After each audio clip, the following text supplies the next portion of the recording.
भविष्य में पृथ्वी पर एक ऐसी भी युद्ध होगा जिसमें यीशु मसीह और एंटी क्राइस्ट के बीच में होगी। प्रकाशित वाक्य की पुस्तक में एंटी क्राइस्ट के रूप में जानी जाने वाली एक आकृति के प्रकट होने का उल्लेख है, जो शैतान का मनुष्य रूप होगा और वह दुनिया को धोखा देकर एक नई विश्व व्यवस्था स्थापित करके लाखों अनुयायी प्राप्त करेगा और वे परमेश्वर के चुने हुए लोगों के विरुद्ध भड़काएगा। और जब एंटी क्राइस्ट का साम्राज्य विश्वासियों पर हमला करना शुरू करेगा तो स्वर्ग का एक बड़ी दरवाजा खुलेगी और यीशु अपनी स्वर्गदूतों की सेनाओं के साथ धरती पर उतरेगा। बाइबल कहती है कि एंटी क्राइस्ट के सेनाओं का प्रयास व्यर्थ होगा क्योंकि वे पृथ्वी पर यीशु से पराजित होंगे। नंबर 2, यीशु मसीह के दूसरी आगमन से पहले जब तीसरी तुरही बजेगी तो स्वर्ग से एक तारा गिरेगी। संभवतः वह तारा एक गिरा हुआ देवदूत होगा जिसके गिरने से धरती पर बहुत गहरा गड्ढा होगा और नदियां और झरनों का पानी जहरीला हो जाएगा।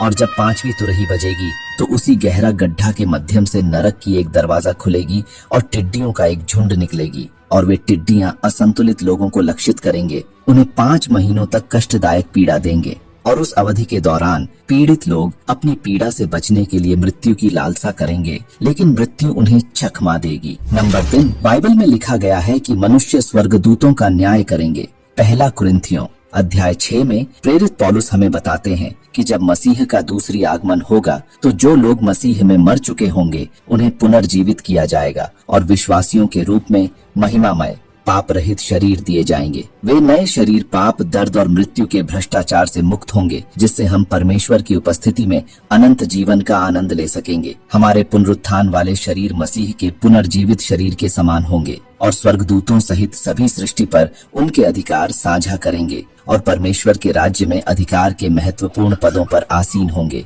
यह अधिकार स्वर्गदूतों सहित सभी सृष्टि पर लागू होगा। विश्वासी नए यरूशलेम में रहेंगे, जो नई पृथ्वी पर एक शानदार शहर होगा जहां परमेश्वर अपने लोगों के साथ रहेंगे, अपने शाश्वत राज्य में विभिन्न भूमिकाएं निभाएंगे। नंबर 4, मत्ती 22 में कुछ लोग स्वर्ग में विवाह के बारे में एक मुश्किल सवाल पूछकर यीशु को उलझाने की कोशिश कर रहे थे, तो यीशु ने उनसे कहा, स्वर्ग में न होगा कोई शादी का हाल, हम होंगे फरिश्तों से मिले जुले ख्याल।